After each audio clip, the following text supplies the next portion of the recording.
Hey, book besties. I'm April, and welcome to No Shelf Control, the podcast for readers who choose books based on vibes, skip sleep for just one more chapter, and never quite stick to the TBR. If you're into twisty thrillers, nostalgic favorites, emotional roller coasters, and a little bookish chaos, you'll feel right at home here. Each week, I'll be diving into the reads we love, the ones that left us shook, and everything in between. So grab your coffee, your Kindle, and come hang with me. Hey, book besties. Welcome back to No Shelf Control. I'm your host, April, and today we're going to get into some pretty fun topics. First and foremost, happy September. I say that with a smile on my face. However, I am that girl that is not ready for fall. I know. There are a lot of you out there probably listening saying, are you kidding me? Summer was so hot. It's finally fall. It's going to be comfortable weather. Yeah. That's fine. It's going to be great weather, but it's still summer. I'm holding on to summer as long as I can. I love fall, but I hate winter. So I'd rather not rush. So you will not hear me say fall vibes until at least the end of September, if not October, because I will not let go of summer until I absolutely have to. Did I open the door this morning to go outside and see leaves on the ground? Yeah. Was I mad? Furious. If you're someone who loves fall, there is nothing wrong with that. And if you want to rush into it, that's perfectly fine. But over here in my world, I'm holding on to summer until I can't anymore. On the other hand, I am excited that it is September because we have officially started our No Shelf Control book club on Fable. I'm so excited. We just started reading this week. So remember, the book we are reading is The Love of My Afterlife by Kirsty Greenwood. For those of you who can see me, I'm holding it right here. I cannot wait to start reading this. So today, when I'm recording this podcast, it is September 1st. So you'll be seeing this video on September 2nd. And hopefully, I'll have had some time to start reading this book. I am so excited. And we'll get into the details of the actual book club in a little bit. But first, since it is now September, I'm going to do a quick August reading wrap up. Now, in July, I read 7 books. That was insane. That was not my norm. I had a lot of time and a lot of fast reads, which was great. August, however, I only read 4 books. Now, I say that because I'm just surprised that I didn't have as much time in August. I am not disappointed at all. I'm happy that I still had some time to read myself. I know that a lot of people out there get really disappointed when they don't meet their goal. And in reality, for me, that wasn't even part of my goal. My goal is an annual goal. And even if I didn't meet that, it would not be the end of the world. If I set aside time for myself to read, I'm happy. So that's fine. So I did have a really good reading month, even though it was only 4 books. They ranged between 4 and 5 stars, all of them. So that was wonderful. So the first book of August was The Only One Left by Riley Sager. I rated that 4.5 stars. It has spooky, like gothic vibes. It had me guessing the entire time. Riley Sager, I've read a few of his books. I really enjoy them. I've not had one of his that I didn't enjoy. Some people it's a hit or a miss, but this was a hit for me. I loved the eerie house setting. It felt like the house itself was its own character aside from all the others in the house. It honestly, I don't know if anybody watched this, but I think it was on Netflix, The Haunting of Hill House.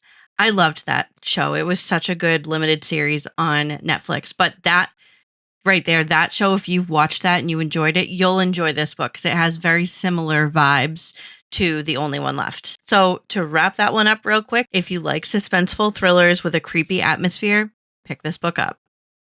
The second book I read, this one was actually an audiobook. I say that because I don't read a lot of audiobooks, so I like to say when I've read one. This one was My Good Side by Sheena Shea. I rated it 4 out of 5 stars. This was a memoir. It was a totally different vibe than what I usually read. If you know Sheena Shea, or if you don't, she was on Vanderpump Rules, and I watched that show from the start. I loved that show. She was never one of my favorite people on the show. I was actually surprised at how much I enjoyed her book, but it felt very honest, and it gave me a peek behind her reality TV curtain. So for this one, it wasn't perfect when it comes to the writing style, but it was very fun. It was definitely bingeable. And I felt like because I listened to the book and it was Sheena narrating it, I felt like she was telling me her story. The third book I read was Love Mom by Ileana Zander. 5 out of 5 stars. Fantastic read. This was very thoughtfully written. It was a touching story about motherhood and connection, but also creepy vibes. This was a thriller suspense type of story. Yes, there's a lot of ties in there to motherhood, but not in the sense that you would think. I do recommend it if you like to read books that you have to kind of put the puzzle pieces together. And this one, I felt so many emotions. There were just so many different pieces, so many different characters. So highly recommend it. And the last book I read, and maybe now that I'm saying it, this might be why I only read 4 books in August. The Last Letter by Rebecca Yarros. 5 out of 5 stars, infinity out of 5 stars. Such a good book, but it absolutely gutted me in the best and worst way. It was an emotional roller coaster. If you've read this book, you're nodding along with me. If you haven't read this book, I recommend it. I laughed, I cried, I sobbed, I was heartbroken, but I was also full of hope. The book played every emotion in my mind for me. And honestly, Rebecca Yarros is becoming a go to for me when I want to feel everything. This book really set the tone. It's been a long time since I had a book that made me feel this emotional. I've only ever had a handful of books ever make me cry in real life, but this one was just something that I felt so emotionally connected to while reading it that when those moments throughout and towards the end hit, I was crying as if it was real life. So if you want to get lost in a book and maybe get your soul crushed a little bit, but in the best and worst way, I recommend this one. So overall, August was an amazing reading month. It was full of emotional 5 star reads. I had a solid 4 and a 4.5 star thriller, a fun celebrity memoir. It felt like I had such a good mix of reads. And honestly, it got me even more excited to roll into September and launch the No Shelf Control Book Club. So, speaking of community and books, one of the best ways that I've stayed motivated in my reading is through book clubs. So, let's get into today's topic and touch on why book clubs are magic. That might not be the right word, but it really, that's how I see it. Book clubs are more than just people getting together and talking about a book. That's not at all what book club is all about. Yes, it's a tiny piece of it, but there's so much more, so many other layers to book clubs. It's about connection, building a community, sharing stories, making amazing friendships. And adult life, where do you make friends? I'm in my 30s. I'm certainly not going out and meeting people and making new friends left and right. So, this has built some kind of a way for people to create a community and find friends. And joining or starting a book club doesn't mean that you're desperate to find friends. It's just fun to find people who are interested in the same things you are. It's the same thing if you're into sports. You'll go maybe join a league of some kind, or you'll go to professional sporting events and you have that group of friends that really love those things. Well, why not books? Seriously. It also helps with accountability. So if you're somebody who is trying to hold yourself accountable and it's not working when it comes to reading, or you're not sure where to start, or you don't know what to read, or you feel like you're getting all the same recommendations, maybe a book club is what's going to work for you. It's going to help you push through the book slumps or, you know, get different ideas, meet different people with different perspectives. And right there, that's a big piece. The discussions when you have a book club, the different perspectives make you see the books that you've read in different lights. It's honestly something I really enjoy doing, especially if we read a book in my book club and all of us have like a high rating on that book. And then we get together and everybody rates it 4 or 5 stars, but also everyone has different reviews, different perspectives of this book. It's even better when there's mixed reviews because then you get everybody's perspective on why they liked it or didn't like it. Book clubs also can start new traditions. I love new traditions, new cozy rituals. You could have seasonal vibes, you could have themed book club meetings. The list goes on. So, those are just a few things that I can point out that are absolutely magical when it comes to book club. So, now we're going to talk about the different ways to run a book club because one size really doesn't fit all when it comes to a book club. There's so many different ways to do it. So, obviously, number one, in person book clubs. Yes, that is absolutely the number one way to do it. Why wouldn't you want to have in person book clubs? They could be living room meetups, coffee shops, wine bars. You can go to restaurants. You can go to your local library. You can go to your local bookstore. There's all different ways that you can meet up with your book club. I mentioned this a little while ago, themes. So you can have monthly themes, maybe a wine pairing type of situation, or everyone brings a genre specific snack. It could be brunch style, Taco Tuesday. I mean, there's all different kinds out there. Now, I'm going to tell a little story about how I started my book club. Now, I'm not talking about the No Shelf Control podcast book club. We're going to talk about that shortly. I'm talking about my in person 3.5-year-old book club that I started with one of my really good friends. It all started, we were just out to lunch one day and we were talking about reading. And I was saying how I wanted to get back into reading books. And I just felt like I couldn't figure out what to read. And my friend was saying that she hasn't read in years. And she's like, I'd like to start reading again. Fun fact, now she reads more than anybody I know. So we decided, why not start a book club? Like, how do we do that? I don't know why I would want to do that because I have no clue what I'm doing, but yeah, let's do it. Well, it was a lot of fun. So to start, we started a Facebook group, a public one, and an Instagram page. We called the group Pairs Well with Wine Book Club because we loved wine. Pairing wine with books sounded like fun. So that's where the name came from, nothing crazy. And we just shared it on social media. And a couple of people that we knew individually did end up joining, but for the most part, 95% of the book club members I had never met a day in my life. Never once. We started by meeting at local restaurants, wine bars, coffee shops, etc.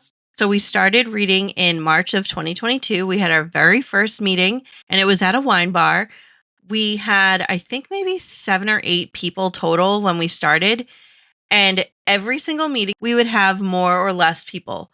And as time went on, the Facebook group was growing, the Instagram page was growing, people were joining us. We were going out specifically to restaurants and things like that because we didn't know each other yet. But shortly thereafter, we started going to people's houses. And it's funny because when we first started, it was a slow start to get people to join because, we were just getting our name out there. But as soon as we started meeting at people's houses, the amount of members that wanted to join skyrocketed. We now have somewhere around 30. We had to do a cutoff last year because there were just too many people. It spread on social media when we were going out to local places. They were sharing it in their stories. People were seeing it. And who doesn't love a good local book club? Come on. It's so much fun. So we started to get a little bit too big. We had to cut it off. And now we have a wonderful group of people. We read one book every single month. We have a calendar for the year. Every single month has a separate genre. So maybe, we do a holiday romance in December and obviously something spooky in October. And sometime in the summer, we do a summer genre, things like that. So we always have a genre laid out, but we don't have a book picked out until a month before. So, for example, we have a meeting this month at the end of the month. And when people come to that meeting, we will say, okay, the book club pick for October is this genre. Everybody comes, writes down their idea. We put it in a bowl and we go around and everybody picks one out until there's one left, pick it out and say, okay, we are not reading this book until we get to the last one and we say, okay, we are reading and whatever's on that piece of paper. It's a very casual group, but we have put in some structure just so that we're always on topic. Of course, when you get a group of girls together, it's easy to get off topic, but I always create a discussion sheet.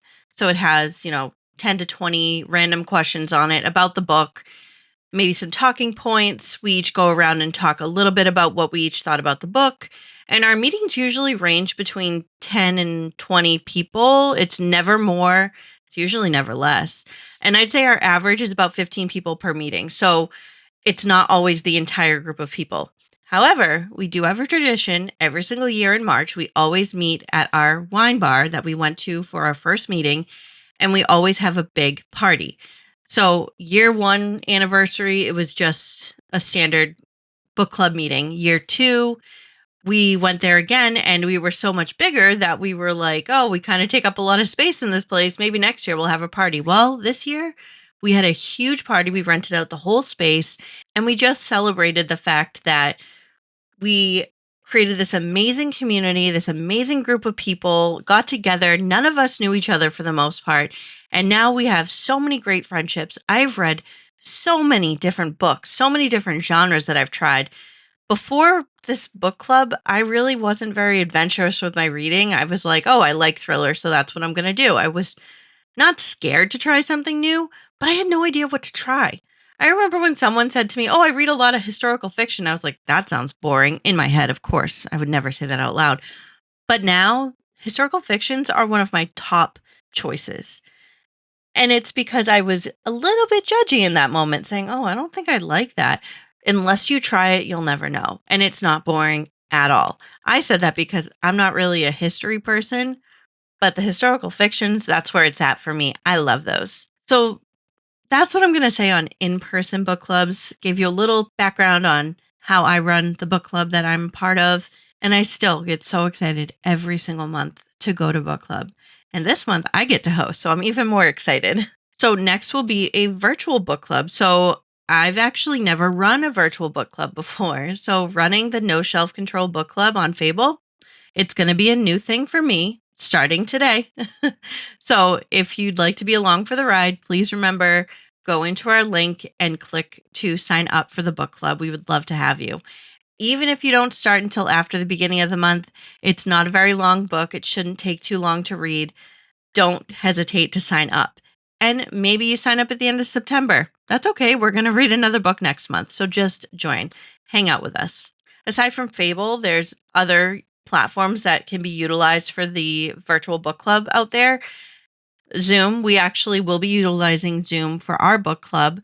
When we get to the end of the month, I'll be posting the link in Fable, and everybody who wants to join to do the group discussion will be able to.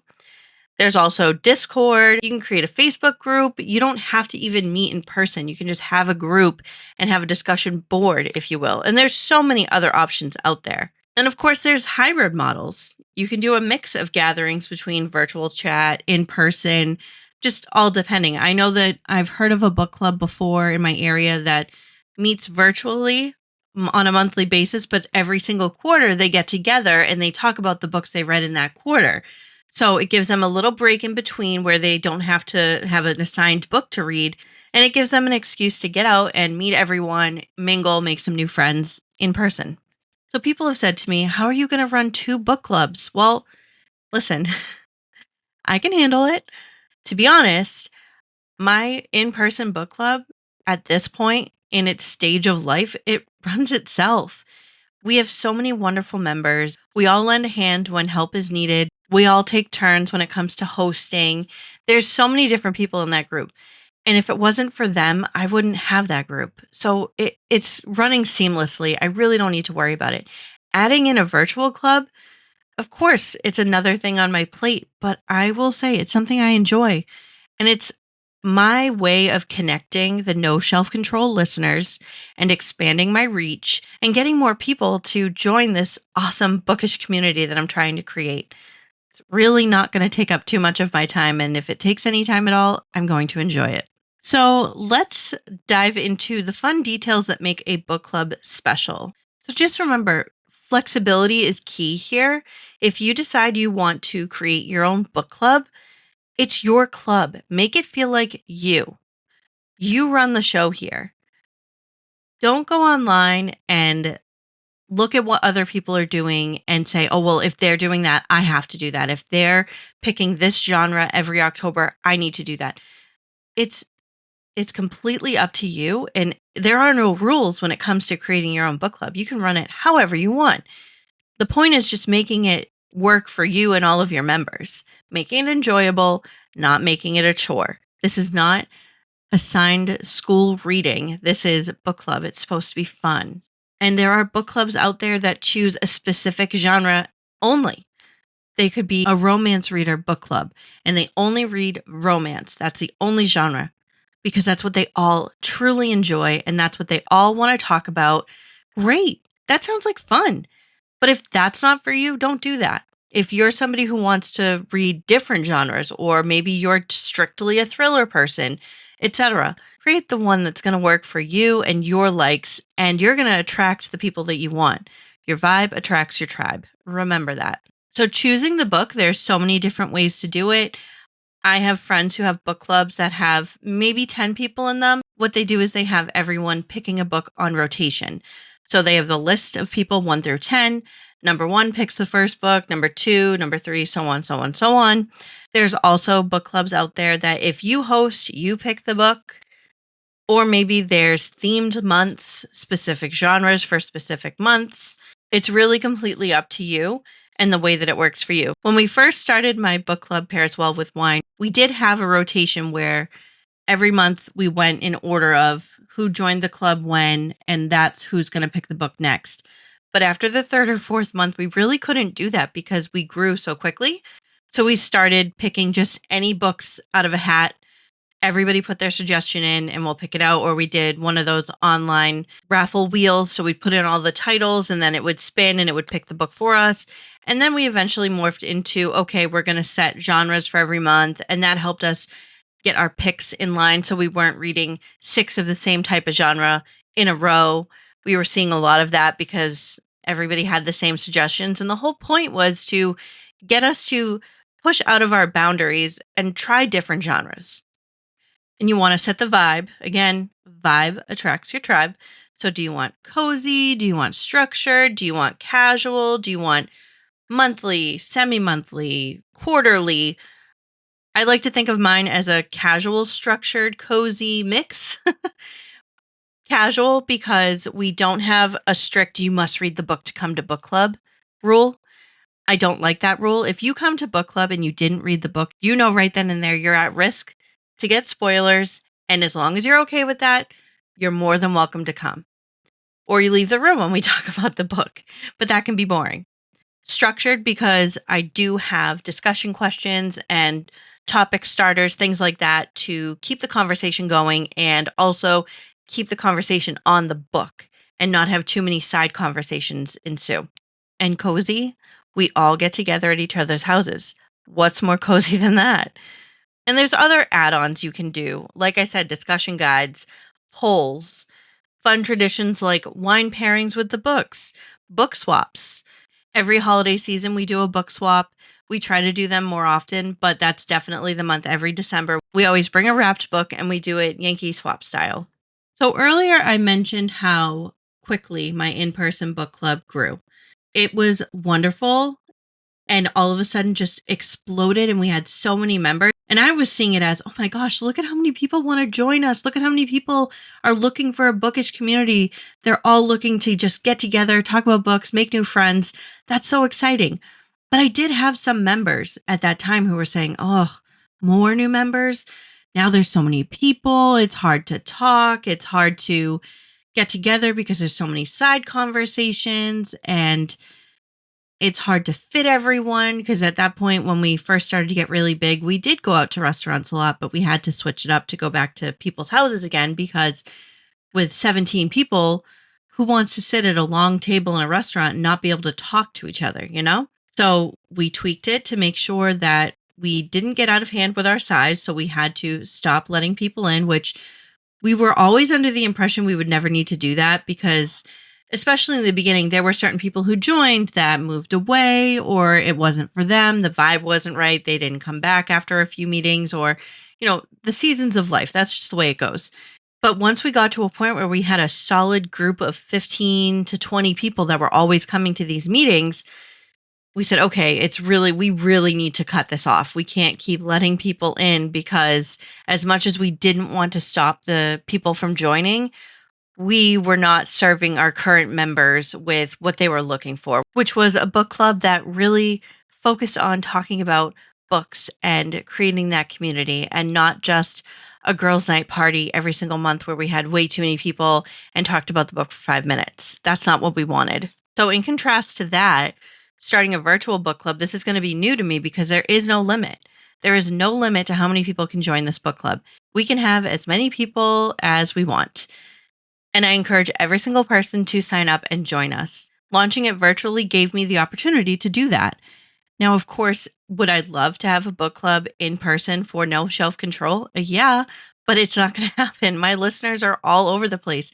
I have one specific listener that's out in Alaska, and that's as far away as you can get from here when it comes to the United States, aside from Hawaii. So, obviously, with the different time zone, I want to make sure that we're able to meet virtually in a setting such as Fable, where you can go in there at any time. When we have our monthly Zoom meeting, it's going to be at 8 o'clock Eastern Standard Time on the day that I choose, so that hopefully everybody in all the time zones will be able to join because it'll be a good time for them. Fingers crossed. There is no one right way to run a book club. If you decide to take the information I shared today, my tips, my do's and don'ts, and you decide to start a book club, and it doesn't go the way that you want, or maybe it's not working for you, that's okay. Change it. Make the changes. There's nothing wrong with that. Like I said, there's different book clubs out there. There's different vibes for different people. Not everyone is going to fit in every single book club.